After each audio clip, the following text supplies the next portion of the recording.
கோவை சுப்பிரமணியம் பாளையம் அன்னை violet matric மேல்நிலைப் பள்ளியில் உலக குழந்தை தொழிலாளர் ஒழிப்பு தினத்தை ஒட்டி விழிப்புணர்வு பேரணி நடைபெற்றது.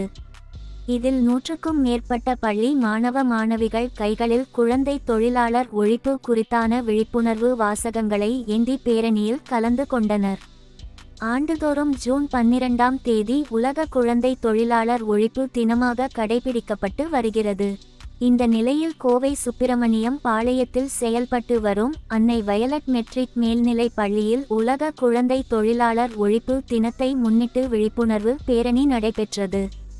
பள்ளியின் செயலர் NRT பிரேம்குமார் மற்றும் துணைச் செயலர் டாக்டர் PR பிரேம்சந்த் ஆகியோரின் ஆலோசனைப்படி நடைபெற்ற இந்த விழிப்புணர்வு பேரணியில் பள்ளியின் தமிழாசிரியர் கோமதி குழந்தை தொழிலாளர் ஒழிப்பு குறித்து மாணவ மாணவிகளிடையே உரையாற்றினார்.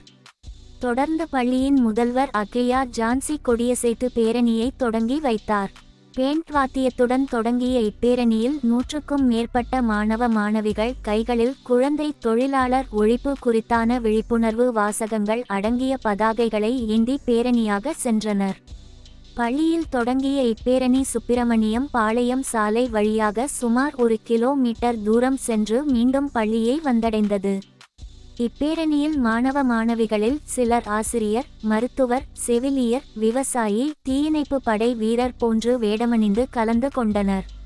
முன்னதாக உலக குழந்தை தொழிலாளர் ஒழிப்பு குறித்து பள்ளியில் பயிலும் 6ஆம் வகுப்பு முதல் 8ஆம் வகுப்பு வரையிலான மாணவ மாணவிகளுக்கு கட்டுரை போட்டிகள் நடத்தப்பட்டு வெற்றி பெற்றவர்களுக்கு பரிசுகள் வழங்கப்பட்டது.